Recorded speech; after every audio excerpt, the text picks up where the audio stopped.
뉴스원에 이렇게 밝히셨습니다. 당시 상황은 반대 의견을 말할 수 있는 자리 아니었다. 찬성이냐 반대냐를 묻는 자리 아니었다. 계엄인지 알았으면 국무회의 안 갔을 것이다. 맞습니까? 맞습니다. 저는 계엄인지 알았으면 국무회의 안 갔을 거다라는 말을 보고요. 기가 막혔습니다. 이 나라의 장관이고 최고위직 공무원이라면 적어도 참석을 안 했더라도 대통령의 계엄 사실을 알았으면 어떻게라도 국무회의 가서 목청껏 반대하고 대통령 손목이든 발목이든 잡고 내가 막았을 거다. 문 앞에 들어넣어서라도 막았을 거다. 이렇게 말해야 되는 거 아닙니까? 맞습니다. 들어가세요. 근데 의원님 하나만 말씀드려도 될까요? 네. 네. 그날 저는 10시 10분에서 15분 사이에 회의장에 들어갔는데요. 회의에 시작이 없었습니다. 그러니까 대기하는 상태였다고 보시는 게 좋고요.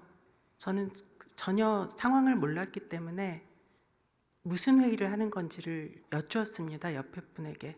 딱 두 글자 들었습니다. 계엄 이런 말을 듣고 너무 놀라서 정말 정신이 없었습니다.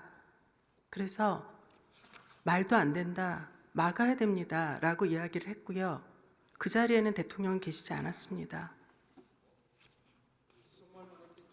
아닙니다. 네. 그렇게 하겠습니다. 대통령은 언제 들어오셨습니까? 제 기억으로는 그렇게 대기실처럼 앉아 있는 상태에서 대통령께서 들어오셨습니다. 들어오셔서 그 시간을 기억할 수는 없습니다. 무척 짧은 시간 동안 계시다가 네. 몇 분 동안 있었습니까, 대통령이? 네. 그 회의실에 대통령이 몇 분 동안 있었습니까? 그 분까지 기억할 경황은 없습니다. 너무 비현실적인 일이기 때문에 그건 당황스러워서 기억하기 어렵고요. 제 기억으로는 2, 3분 정도인데 그 자리에 계신 분들이 발표가 이루어지는 것도 사실은 그 자리에 회의에 있는 국무위원들은 사실 몰랐습니다. 그러니까 왜냐하면 회의의 끝이 없었기 때문입니다. 그러니까 지금 회의를 마칩니다라는 선언이 없는 상태에서 잠시 들어오셨다가 나가셨습니다. 나가셨고 앉아 계신 분들이 당황해하면서 어디 가신 거냐 이런 상황에서 누군가가 휴대전화로 틀었습니다. 근데 육성이 흘러나온 겁니다. 그래서 그런 상태입니다. 그러니까 의원님 말씀하신 대로 바짓가랑이라도 붙잡고 몸으로라도 막을 수 있는 그런 상황이 안 됐습니다.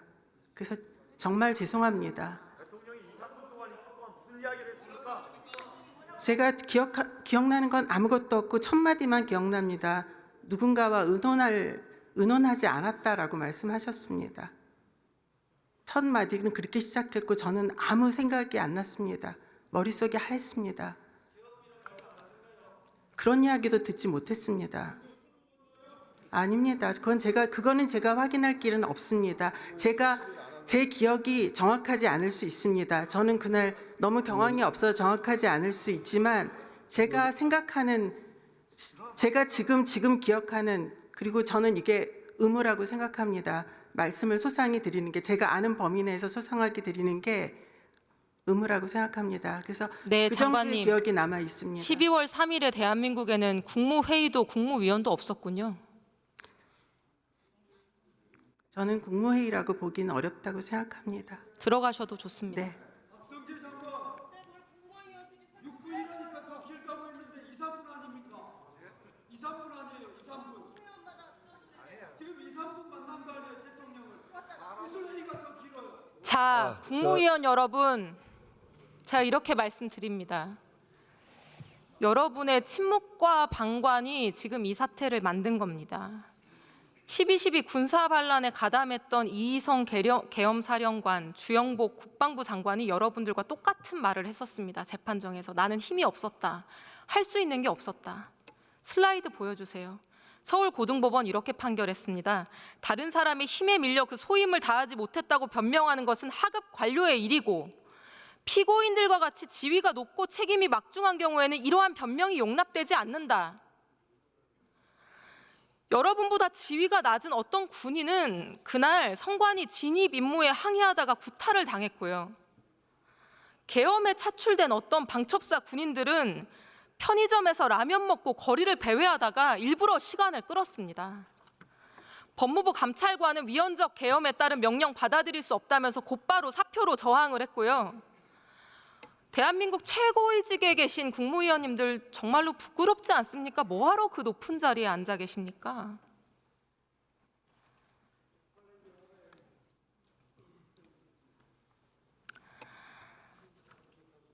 대통령의 계엄은 계엄 사유도 없었고 헌법상 법률상 계엄 효력의 대상이 될 수도 없는 국회를 건드렸고 국회 통고, 국무위원 부서 절차도 생략했고 심의도 없었고 온통 위헌의 위법입니다.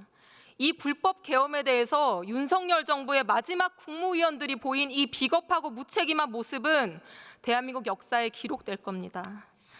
그리고 마지막으로 이 자리에 몇 분 안 앉아 계시네요. 앉아 계신 국민의힘 동료 의원님들께도 부탁드립니다.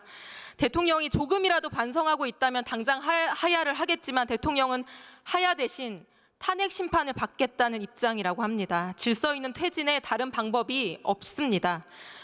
헌법이 정한 탄핵 절차에 따라 무너진 헌정 질서에 대한 정치적 책임을 묻고 전국을 안정시킵시다. 부디 이번 주 탄핵 소추안 가결될 수 있도록 도와주십시오. 민심과 양심의 소리를 외면하지 말아주십시오. 이번 주 토요일 반드시 탄핵을 통과시켜서 대한민국 민주주의가 정신 나간 대통령의 폭력보다 훨씬 더 강하고 단단한 것을 보여줍시다. 이상입니다.